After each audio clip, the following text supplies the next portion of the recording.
अगला episode रीबोर्न for my soldier. रात के अंधेरे में एक लग्जरियस और शानदार कार चलती हुई जा रही थी और वह एक खंडहर जगह पर आकर रुकती है। उसके बाद उसमें से एक 45 से 48 साल का आदमी निकलता है जिसने 3 पीस सूट पहना हुआ था। देखने में काफी ज्यादा अमीर दिखाई दे रहा था।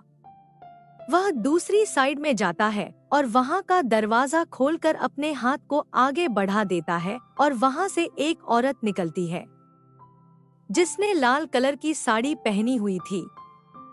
उस औरत की उम्र लगभग 40 से 41 साल के आसपास की थी, लेकिन फिर भी कोई देखकर उसे यह नहीं कह सकता था कि उसकी उम्र इतनी ज्यादा हो सकती है।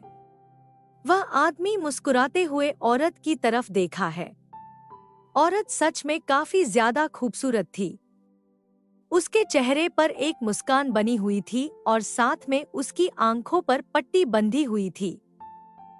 वह औरत आदमी की तरफ अपना चेहरा करती है और हंसते हुए ही बोलती है, सुनील, क्या बात है?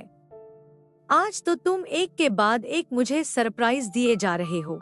आज हमारे बेटे का जन्मदिन है, तो तुम्हें इस सरप्राइज देना चाहिए ना। हमें सरप्राइज देकर क्या करोगे? औरत की बातें सुनने के बाद आदमी हंसने लगता है और वह हंसते हुए ही बोलता है, डार्लिंग, आज तुमने हमारे बेटे को उसके बर्थडे गिफ्ट के तौर उसे अपनी जायदाद का वारिस बना दिया है। इसलिए ही उसने और मैं मिलकर तुम्हारे लिए एक सरप्राइज रखा है। चलो अब मेरे साथ चलो। सारी बातें यहीं पर खड़े खड़े करनी है क्या? चलो अंदर चलते हैं। वहां पर हमारा बेटा तुम्हारा इंतजार कर रहा है। इतना बोलकर सुनील अवनी का हाथ पकड़ लेता है और उसे खंडहर के अंदर लेकर जाने लगता है। अवनी ने अभी तक उसे जगह को नहीं देखा था। उसे तो लग रहा था जैसे कि उसे कोई बड़ा सरप्राइज मिलने वाला है, इसलिए ही वह काफी ज्यादा खुश थी और उसके चेहरे पर से मुस्कान जाने का नाम नहीं ले रही थी। थोड़ी ही देर में सुनील अवनी को अपने साथ लेकर खंडहर के अंदर पहुंच जाता है। वहां पर एक लड़का खड़ा हुआ था जिसकी उम्र 20 से 21 साल के आसपास की थी और उसका चेहरा हूबहू सुनील की तरह दिखाई दे रहा था। वह जब अपने पिता को देखा है तो उसके चेहरे पर भी मुस्कान आ जाती है और वह तुरंत ही आगे बढ़कर अवनी का हाथ पकड़ लेता है।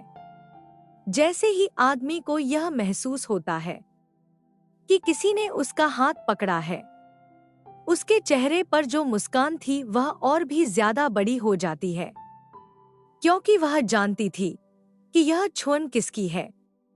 यह महसूस करके अवनी मुस्कुराते हुए बोलती है, ध्रुव, तो तुम यहीं पर मौजूद हो। मुझे तो लगा था कि थोड़ी देर बाद आने वाले हो। अब क्या सरप्राइज है?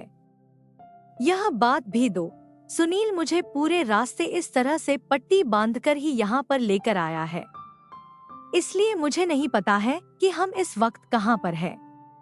उसकी बातें सुनकर ग्रुप की आंखों में एक शैतानी चमक दिखाई देने लगती है और वह अपने पिता की तरफ देखा है, जहां सुनील की आंखों में भी वही चमक दिखाई दे रही थी। वह मुस्कुराते हुए एक दूसरे की तरफ देखते हैं और तभी सुनील अपने हाथ को आगे बढ़कर अवनी की आंखों पर जो पट्टी लगी हुई थी उसे एक बार में ही खोल देता है। अवनी, जिसने अपनी आंखों पर लगभग 1.5 घंटे से पट्टी बंधी हुई थी, अचानक से रोशनी पड़ने की वजह से वह अपनी आंखों को बंद कर लेती है। अपने एक हाथ से अपने चेहरे को ढक लेती है।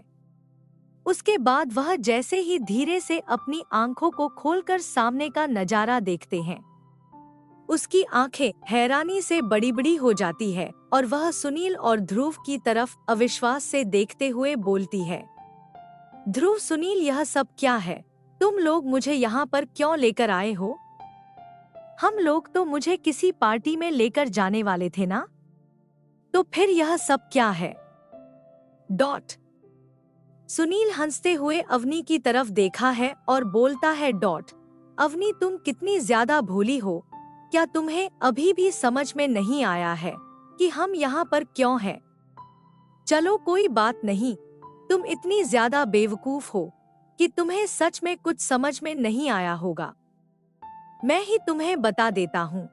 जैसे कि तुमने हमारे बेटे के बर्थडे पर उसे अपनी जायदाद का वारिस बन ही दिया है, तो अब तुम्हारे जिंदा रहने से हमें कोई फायदा नहीं है, तो तुम्हारा मर जाना ही बेहतर है ना डॉट। इसलिए हम तुम्हें यहाँ पर लेकर आए हैं।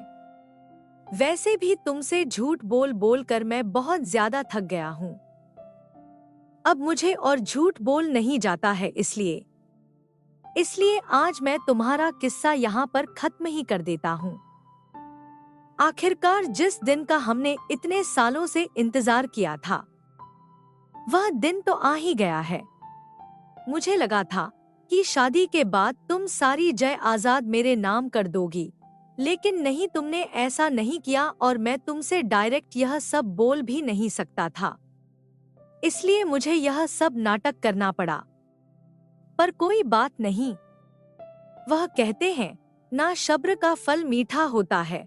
तुम चिंता मत करो, तुम अगर कॉर्पोरेट करोगी तो हम तुम्हें बहुत ही आसान और बिना दर्द की मौत देंगे। आखिर इतने सालों से तुम मुझे बेइंतहा प्यार जो करती थी, ऐसे में मैं तुम्हें ज्यादा तड़पते हुए नहीं देखना चाहूंगा। अभी को अपने कानों पर विश्वास नहीं हो रहा था।